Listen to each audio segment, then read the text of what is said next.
ఓం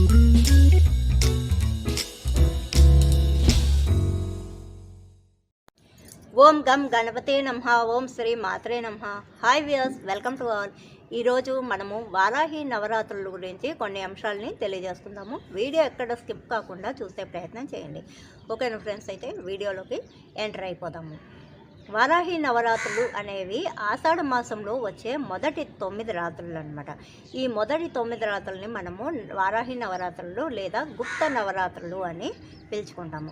వారాహి తల్లి ఎవరు అంటే స్వయాన భూదేవిగా మనము కొలుచుకోవచ్చు. ఈవిడ ఎవరు అంటే లలితాదేవి యొక్క సర్వసేనాధిపతి అనమాట. అయితే వారాహిదేవి పూజలు ఎందుకు చేయాలి అంటే దుష్ట శిక్షణ కోసం, శిష్ట రక్షణ కోసం వారాహి నవరాత్రులు చేస్తారు.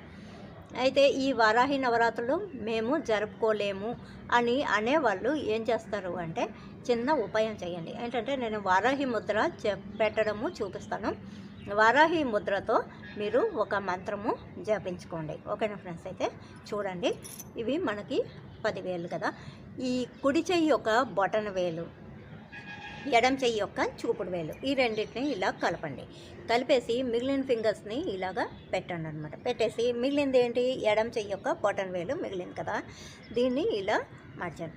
అంటే లోపలికి ఉండేలాగా చూసుకొని ఈ ముద్రని మనము వారాహి ముద్ర అంటాము. ఈ వారాహి ముద్రతో తల మీద చేతులు ఇలా పెట్టుకోండి. పెట్టేసుకొని నర్పవి నర్పవి నర్పవి అని 9 సార్లు అనుకోండి. వీలైనన్ని సార్లు మనము అనుకోవచ్చు. ముద్రని తల మీద పెట్టుకున్నా సరే, లేకపోతే మీ హృదయ ఫలకం మీద పెట్టుకొని అనుకున్నా సరే, ఈ విధంగా పెట్టుకొని తల్లితో అన్ని కష్టాలని చెప్పుకోండి. మనం ఇంట్లో మన అమ్మతో ఏ విధంగా అయితే మాట్లాడతామో అదే విధంగా అమ్మతో మాట్లాడినట్టుగా మీ కష్టాన్ని చెప్పుకుంటే కనుక తల్లి తీరుస్తారు. తర్వాత స్నానము అవి ముగించుకొని బెల్లం కానీ దానిమ్మ పండు కానీ నైవేద్యంగా పెట్టండి. ఓకేనా ఫ్రెండ్స్, అయితే మరికొన్ని ఆసక్తికరమైన విషయాలతో మరొక వీడియోలో కలుసుకుందాం. అందాక అందరికీ ఆల్ ది బెస్ట్.